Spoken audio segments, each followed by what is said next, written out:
Close your eyes for a moment. Think about the last time you used the bathroom. You walked in, maybe turned on the light, sat down in complete privacy behind a locked door, used soft toilet paper, flushed everything away with a single press, washed your hands with scented soap under warm running water, and dried them on a clean towel. The whole process took maybe 3 minutes. You thought nothing of it. You will do it again before the day is over, and it will require not a single moment of planning, discomfort, or effort beyond the ordinary. Now I want you to imagine living without every single one of those things.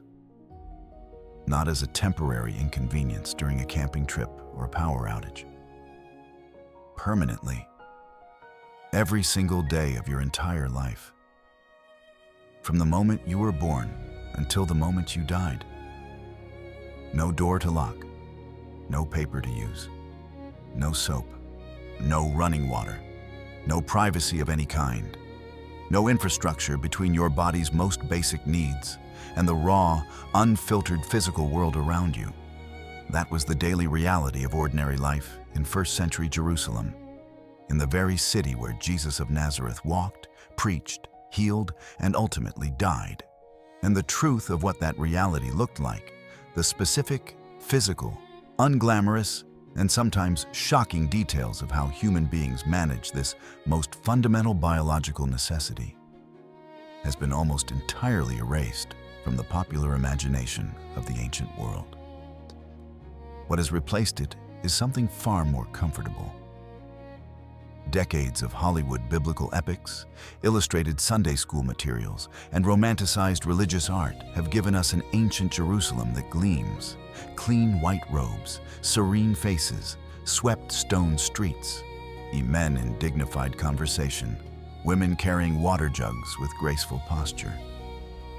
The city always appears bathed in warm, golden light, as if ancient life were one continuous, beautifully photographed late afternoon.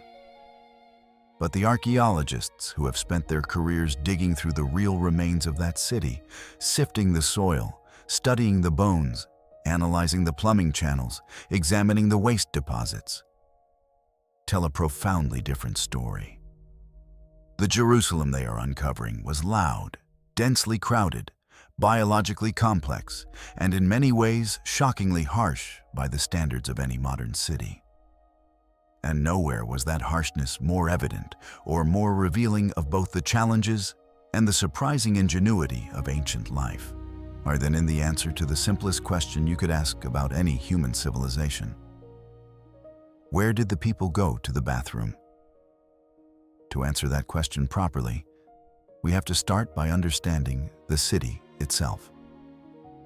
First century Jerusalem was not a small village. By the standards of the ancient world, it was a significant urban center. And during the major Jewish pilgrimage festivals, Passover, Shavuot, Sukkot, its population could swell from perhaps 80,000 permanent residents to 2 or 3 times that number as pilgrims poured in from across Judea and the wider Roman world. The city was built on a series of hills and valleys, with the massive temple complex dominating the landscape from the top of the Temple Mount. The streets were narrow. The buildings were pressed close together and built almost entirely from the pale limestone that lay directly beneath the city. The population density in the residential neighborhoods was extreme by any historical standard. Multiple generations of a family often shared a single small house of 1 or 2 rooms, with animals, sheep, goats, chickens, sharing the lower level of the dwelling. The concept of personal space as we understand it today simply did not exist. Into this dense, crowded, walled city, millions of biological cycles played out every single day. And the management of those cycles, the collection, removal, and disposal of human and animal waste, was one of the most persistent, most physically demanding, and most culturally complex challenges that every resident of ancient Jerusalem faced from the moment they woke to the moment they slept. The Roman Empire, which had controlled Judea since 63 BC, maintained a powerful military and administrative presence throughout the first century brought with it a sophisticated urban infrastructure that had no real precedent in the ancient world.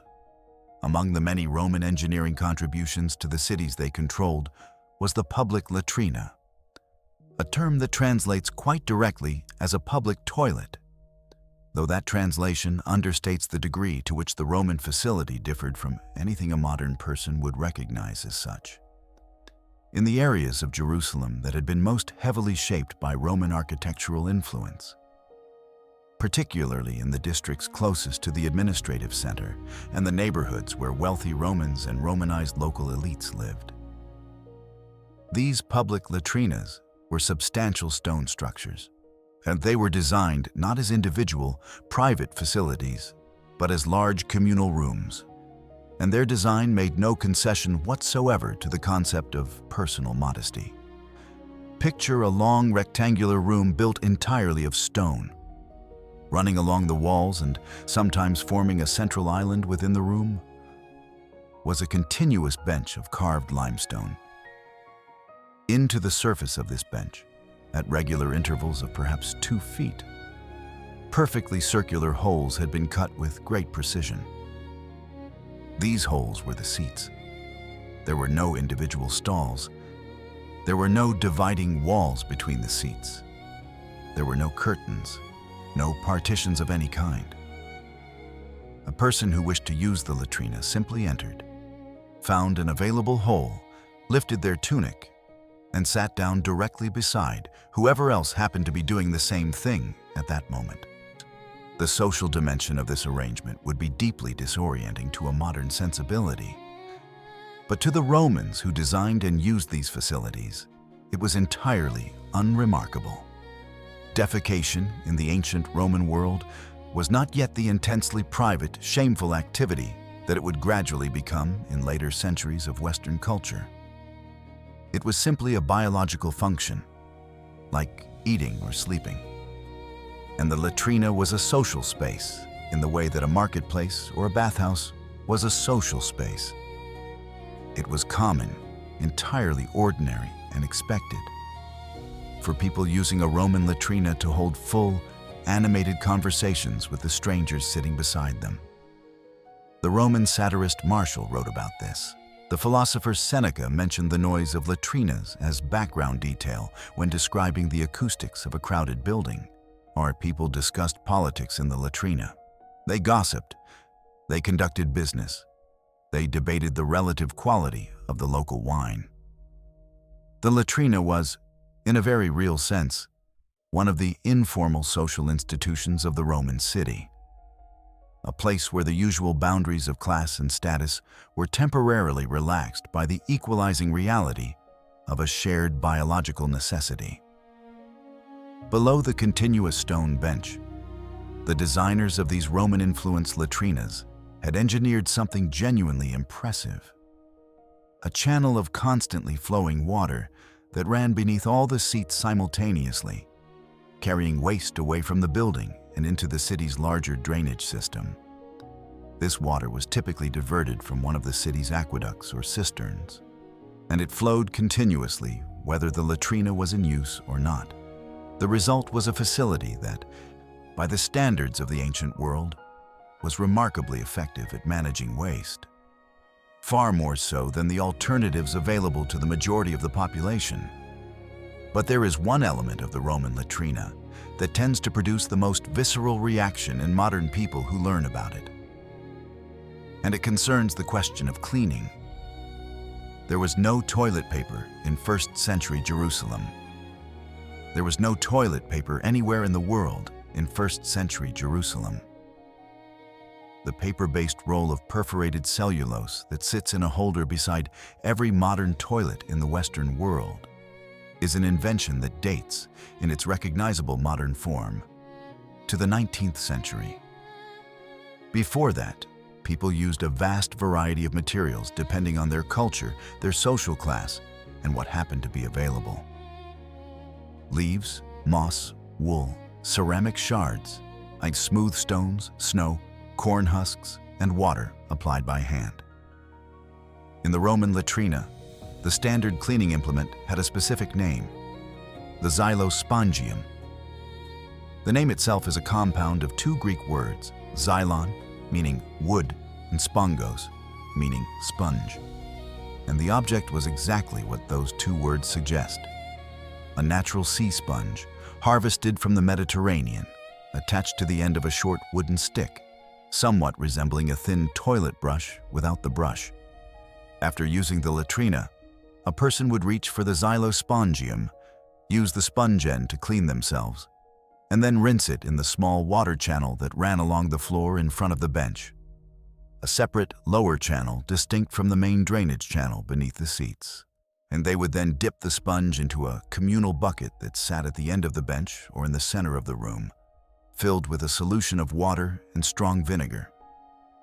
The vinegar served as the primary disinfectant. It was the only disinfectant available. And when they were finished, they returned the xylospongium to the bucket, where it would sit in the vinegar solution until the next person needed it. Let that settle for a moment. The xylospongium was not a personal item. It was not issued to individuals and taken home to be cleaned and stored for private use. It was a communal tool, shared among every person who used that latrina on any given day.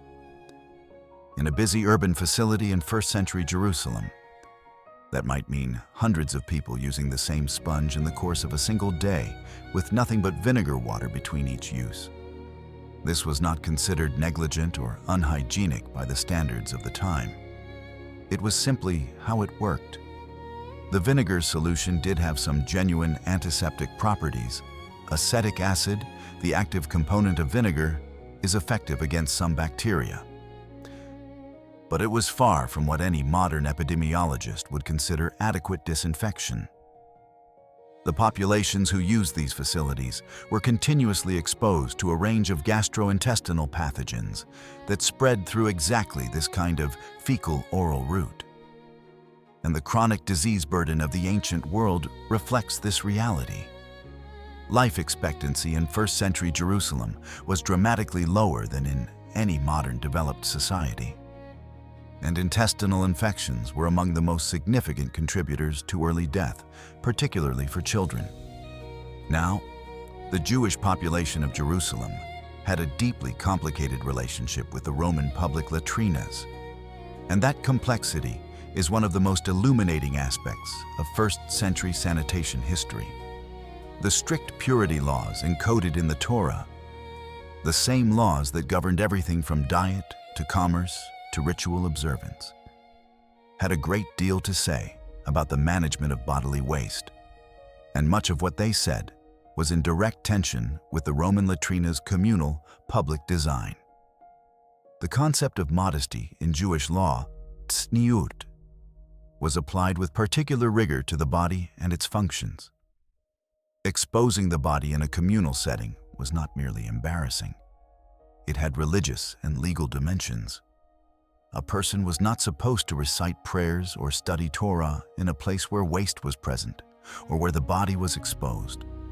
The practice of ritual hand-washing after using the toilet, netilat yadayim, was a religious requirement, not merely a hygienic recommendation.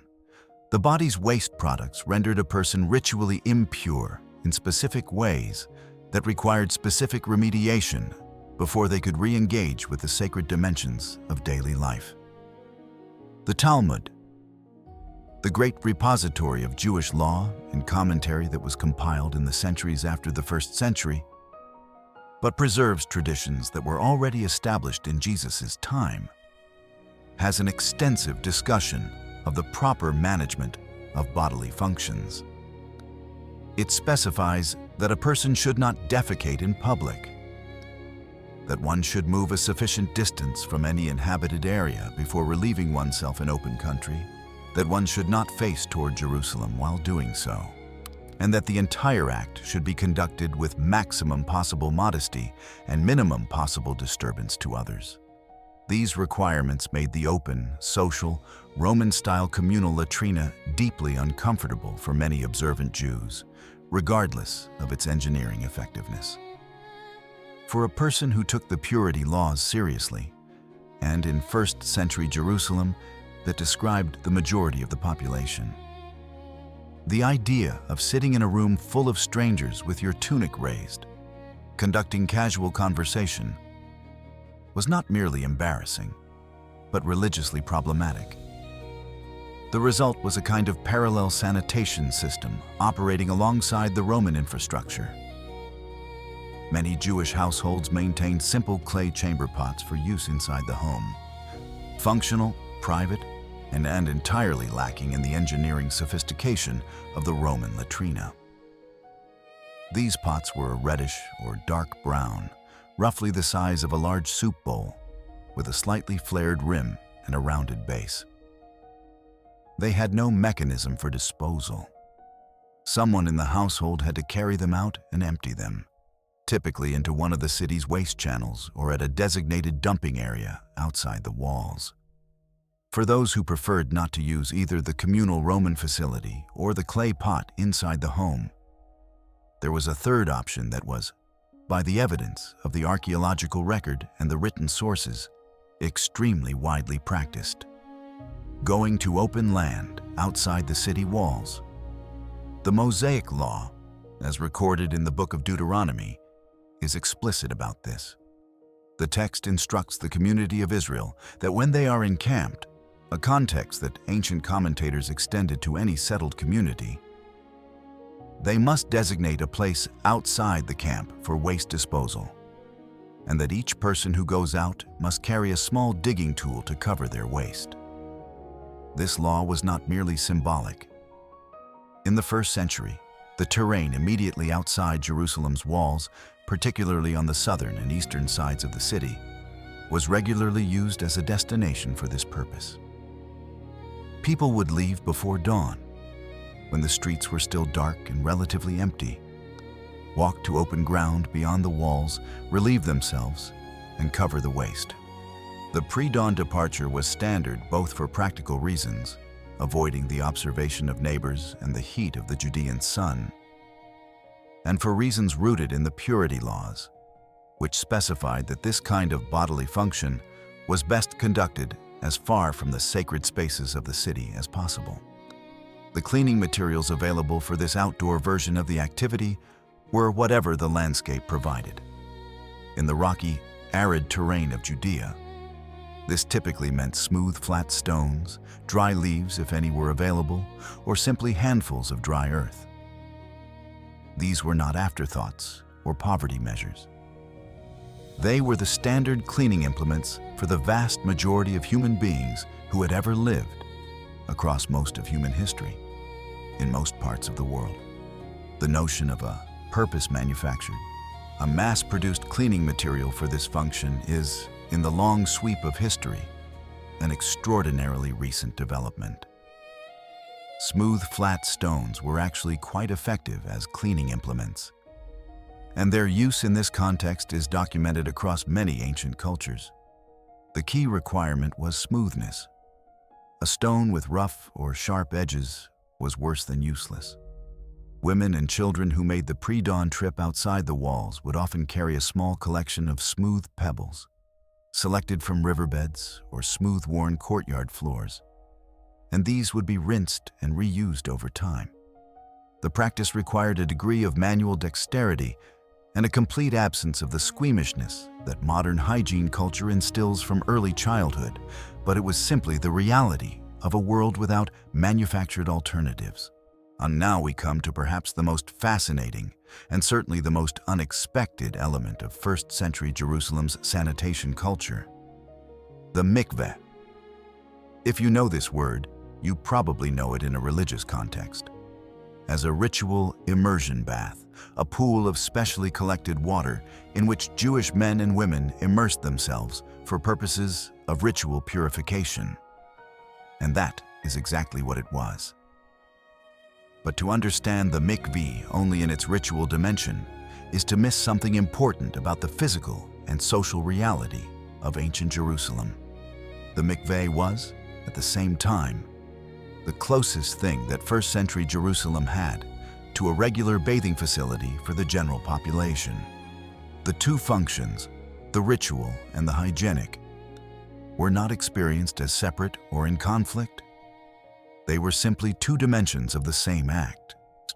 When a person descended into the mikveh pool and submerged their entire body in the cold spring-fed water, they were simultaneously fulfilling a religious requirement and washing their physical body with the closest approximation of a full bath that their daily life would typically permit. The engineering of the mikveh was governed by strict religious law, and those requirements happened to produce a genuinely effective bathing facility.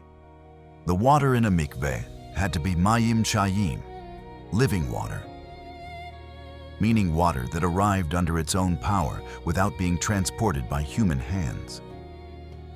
This meant that mikvaot were typically fed either by direct connection to underground springs or by carefully designed channels that captured rainwater and directed it into the pool through gravity alone. The water could not be drawn in buckets, nor poured in from jars, or pumped in by any mechanism. It had to flow. This requirement for constantly replenished natural water meant that the mikveh pool was, by definition, regularly flushed with fresh water.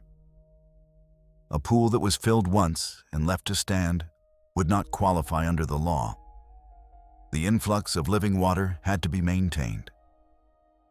The result was a water quality that, while not sterile by modern standards, was substantially cleaner and more pathogen-free than the standing water in most cisterns and storage jars that people used for daily washing.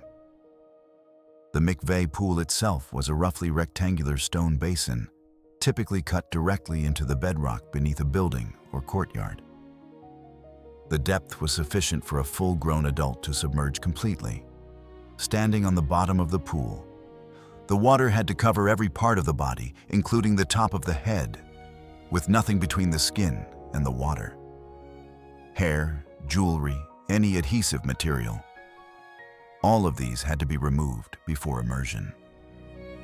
The immersion had to be complete and unobstructed in a single motion. One of the most brilliant details of mikveh design, which modern archaeologists have documented in hundreds of excavated examples throughout the Jerusalem area, is the divided staircase. Many mikvaot were built with a low stone wall running down the center of the steps that led into the pool.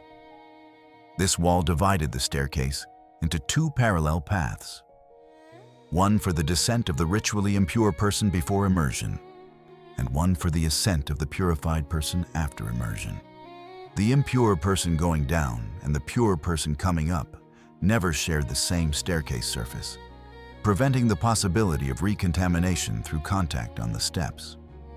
The frequency of mikveh use varied depending on a person's circumstances, but for observant Jews in first-century Jerusalem, it was a regular part of life, certainly not daily, but frequent enough that the mikveh was not an exotic or occasional facility. Archaeologists have found mikveh pools beneath ordinary residential buildings, beneath markets, beside synagogues, and clustered along the pilgrimage approaches to the Temple Mount, where pilgrims would immerse themselves before entering the temple precincts.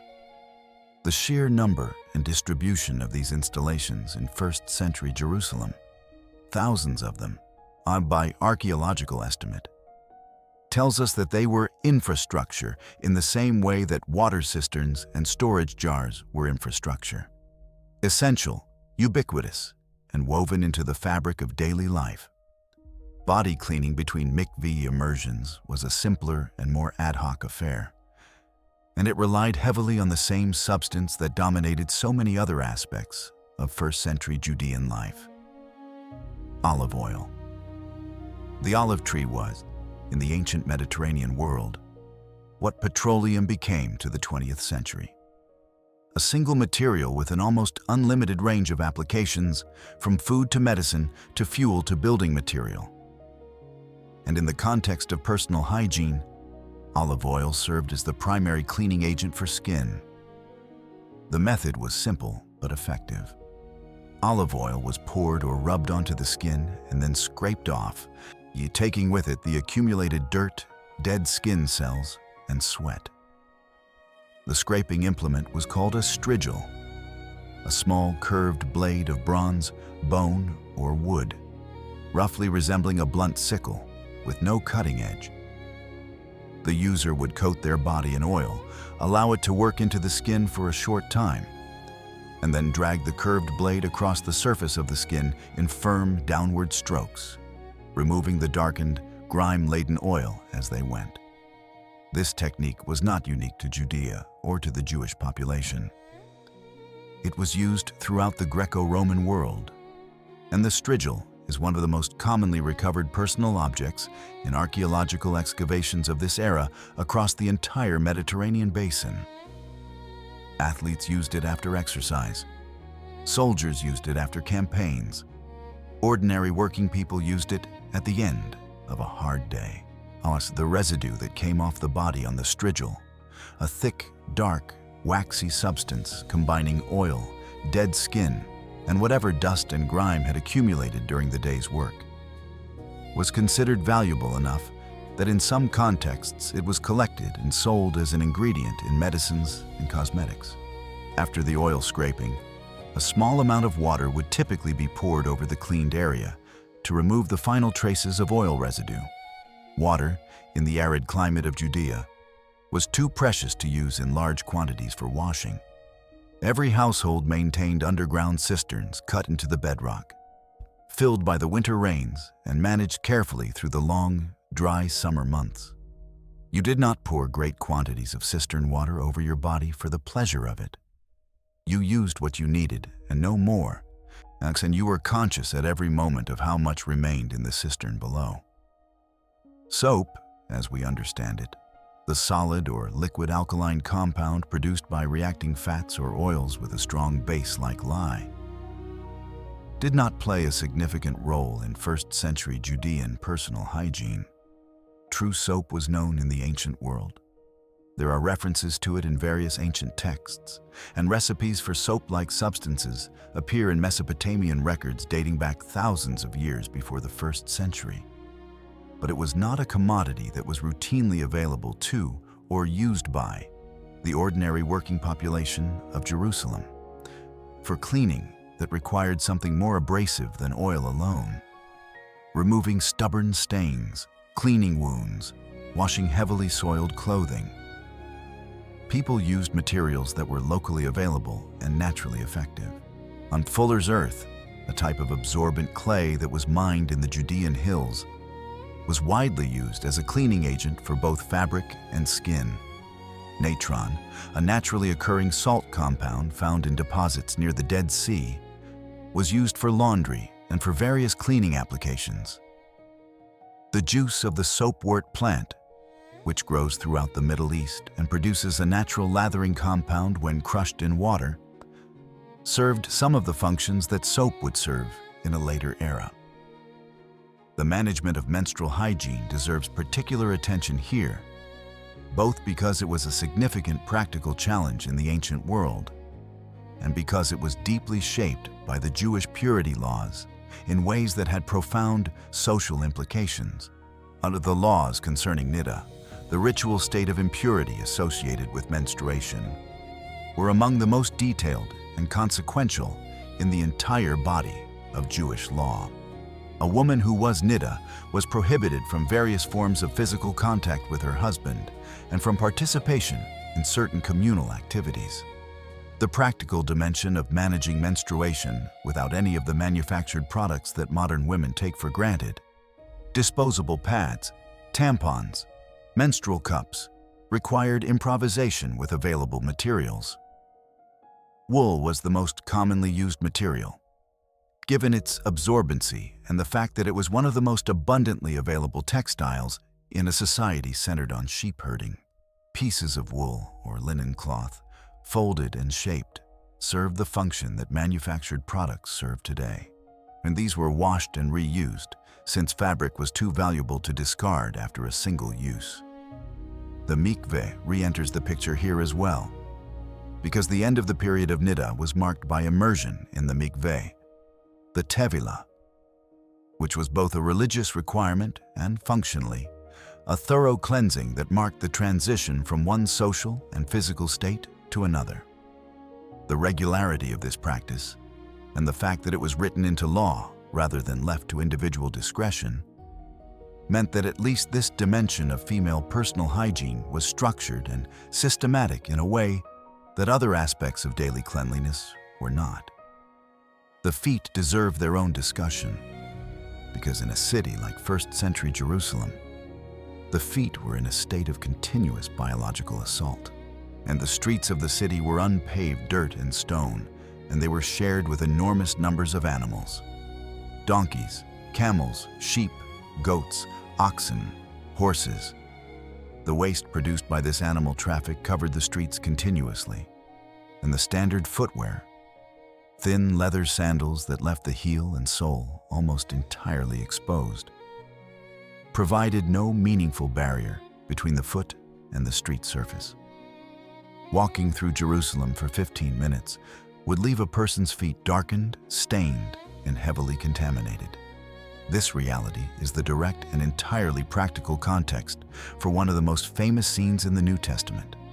When Jesus washed his disciples' feet at the Last Supper, the act was not primarily a symbolic performance of humility, designed for the benefit of later generations who would reflect on its theological meaning.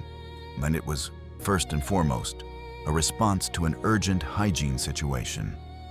The disciples had just walked through Jerusalem, through streets that looked and smelled exactly as described above. Their feet were genuinely, badly in need of washing. The washing of a guest's feet upon arrival was a standard social obligation in first-century Judean culture. Not an occasional courtesy, but an expected requirement of hospitality. A household that received guests without providing water for foot washing was committing a social transgression, in the same category as refusing to offer food or drink.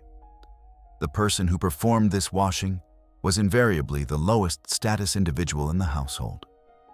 The youngest servant, the most junior family member, whoever occupied the bottom of whatever social hierarchy existed in that particular home.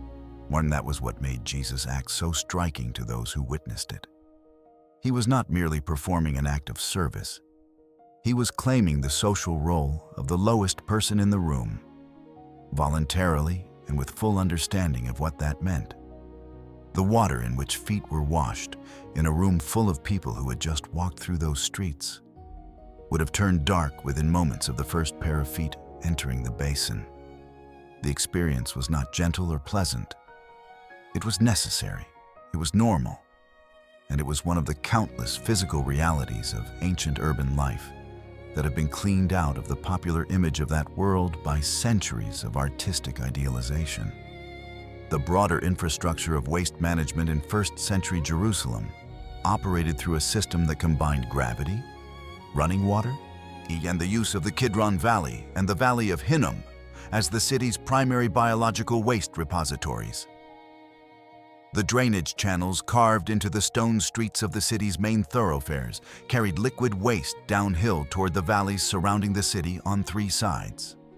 Solid waste, animal dung, household refuse, organic material of all kinds, was collected and carried out through specific city gates to the valleys below. The Valley of Hinnom, which curves around the southern and western edges of the city, functioned as Jerusalem's primary dump. It burned continuously. Enormous fires maintained at all times to consume the organic waste of the city before it could become a source of epidemic disease. The fires of the Hinnom Valley were part of the permanent visual and olfactory landscape of Jerusalem, where they were visible from the Temple Mount. Their smoke reached into the city on a south wind. Their smell was impossible to escape. It was from this place, the garbage-burning valley, that the first-century inhabitants of Jerusalem could see and smell from their rooftops, that the word Gehenna derives.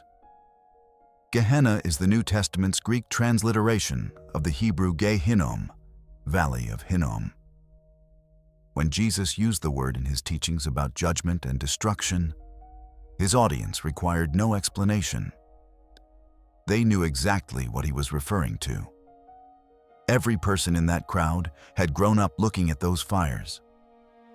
What we see when we look at the full picture of sanitation in first-century Jerusalem is a society that was neither ignorant nor negligent about these questions, but that was operating under constraints, technological, material, and environmental, that made the standards of modern hygiene simply impossible to achieve.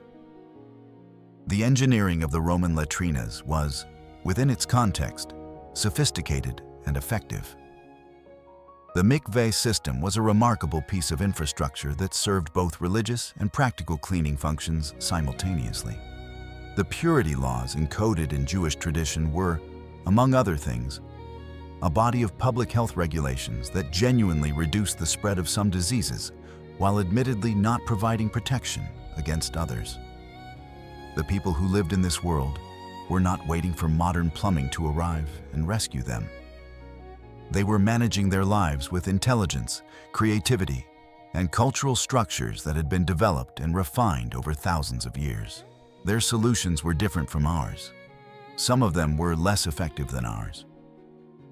Some of them, the sourdough fermentation that kept bread safe, the vinegar disinfection that reduced but did not eliminate pathogen transmission, the regular full-body immersion in flowing spring water, were based on empirically valid principles that we have since validated with modern science.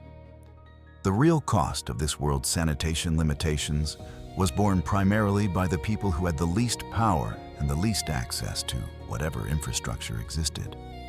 The wealthy residents of Jerusalem's upper city had better access to water, better quality dwellings with more space and ventilation, and the resources to maintain a degree of personal hygiene that was simply not available to the overcrowded, underfed, overworked population of the lower city.